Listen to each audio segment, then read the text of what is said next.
Hi, I'm Sandy Ray, founder of Sandra E. Ray, CPA, where we alleviate financial headaches so that you can create a bigger impact. Today, we're talking about preparing for leadership transition. Mostly, we're going to be talking about the perspective from the outgoing executive director and making sure that everything is in place so that your legacy is ensured and that the new executive director can get started right away and not be too buried under all the newness of their job.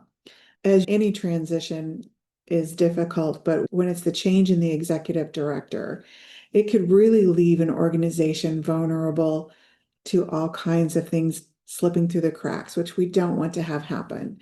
So today I've prepared a 10-step checklist that I want to go over with you, and I will share the link in the comment section below.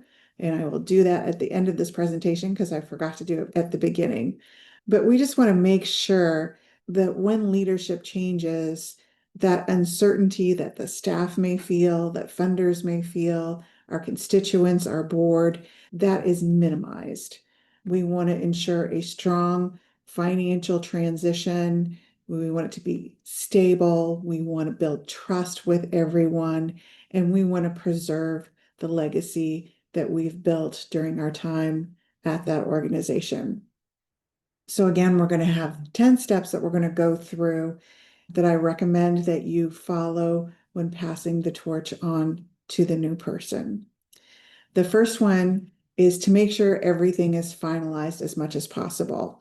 With our financial reports, we want to wrap up any internal or external reports, ensure that they're accurate and compliant with generally accepted accounting principles. We want to confirm that all regulatory filings and funder reports are complete. So a couple of things that you may have a checklist that you're using. You may want to update that, make sure everything's completed, and then share that with the new executive director. The other step two, the next most important thing is document financial policies and procedures. Now, if you don't have a written financial policies and procedures manual, I recommend you do that during your tenure. But if you haven't been able to get to it yet, now's a perfect time to do that, to put down in writing all the policies and procedures as related to the organization and the financial management of the organization.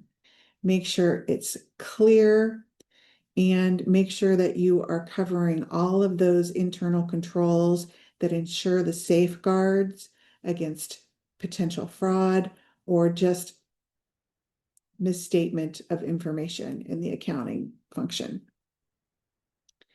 The third step is to look at cash flow and budgeting. Make sure that you have completed your cash flow analysis for the next 12 months and identified areas of potential risk. You're going to want to provide that to your board and the new executive director. And you're going to want to also provide your budget overview with all of your assumptions and your projections that went into the budget. The fourth step is preparing key financial information. So make sure that all of your documents are organized. Where are your bank records? Where are the grant agreements? Are those checklists for filing reports and those items that says what's allowable for this grant and what's not allowable? Are those all together? Where are your donor files? Where are you in the process of reaching out to donors? Are the donor files up to date? You're going to also want to provide the new executive director with a list of key financial contacts. For example, who are the auditors who are conducting the financial audit or who prepares the Form 990? For your funders, for various grants, who is the contact person for each one of those? Do you have somebody at your bank or your credit card company that is your customer service, dedicated customer service representative? Those kinds of key contacts you're going to want to provide to the new executive director. The fifth step is to facilitate board and stakeholder communication. You want to make sure that your board is up to date on financial information so that they can fulfill their fiduciary responsibilities. But you're also going to want to communicate your organization's financial health and the impact that you're having to the donors and your other partners, major vendors, again, your banker, those kinds of people. The sixth step is addressing outstanding financial obligations and risks. You're going to want to look at your liabilities. Are there things that can be settled, paid off before you leave? Do you have debts or reimbursements or pending payments that need to be addressed before you leave? If not, do you have all the documentation and an explanation of what's going on with them prepared? And then identify any upcoming risks. Do we have any expiring grants? Maybe the new grant period hasn't been approved yet.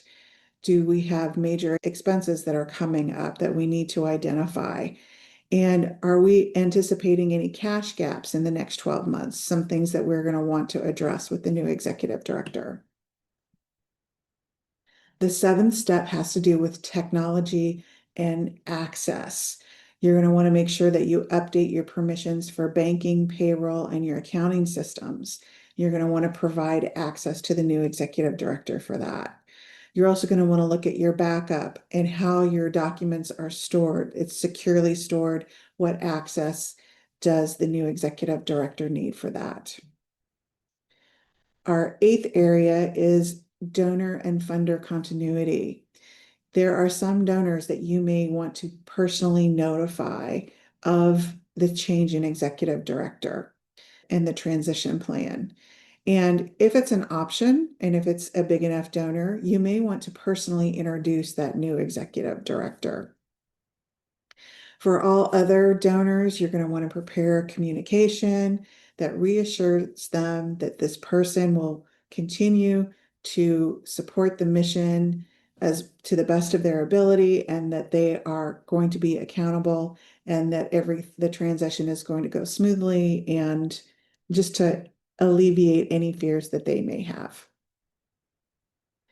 The ninth area I want you to consider is the new leader financial decision making. That's probably going to be this executive director, and you want to prepare them for all the things that are coming up. So I recommend that you have an orientation. Maybe it's with the new executive director and your CFO. You're going to want to explain the metrics that you're using to manage the organization. What's the business cycle? Do you have times when you're more busy, or when you have certain events going on and there's more cash inflow or cash outflow? And, the expectations of the board, what the board is going to be expecting from this new person. You want to highlight those immediate financial decisions requiring their attention. And you're going to want to let them know of just recent decisions that you've made that are going to affect their leadership. And that brings us into the 10th and final step: maintain your ethical responsibilities, maintaining your integrity, being ethical, and being transparent with your practices. Avoid any last-minute decisions that may raise a conflict of interest.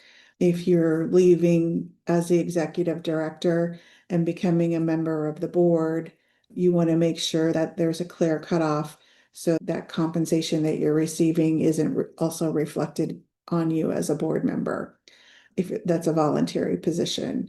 Or maybe you're going to be staying on as a consultant. We want to make sure that those kinds of things are well documented.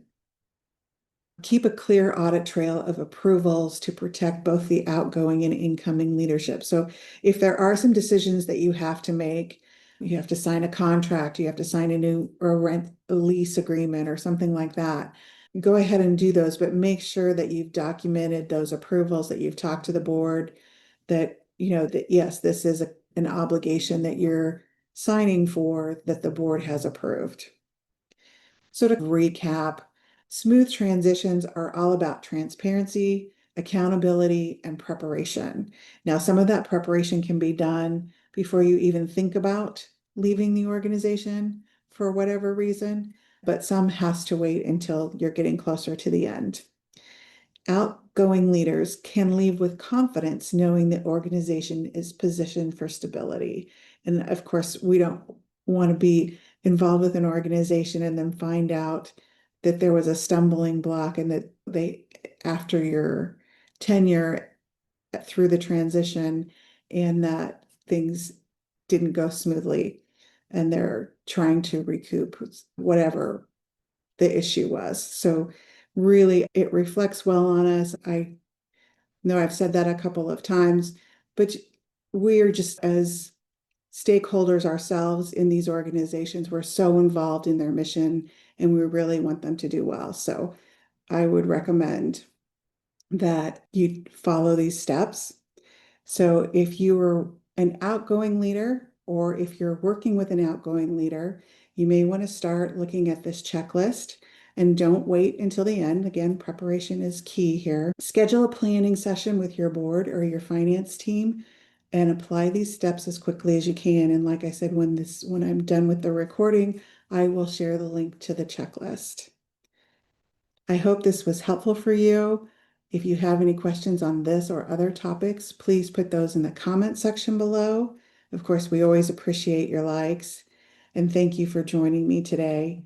Remember, creating a bigger impact starts with stopping the nonsense. If you're dealing with nonsense in your nonprofit organization, we'd love to help you cut through the noise.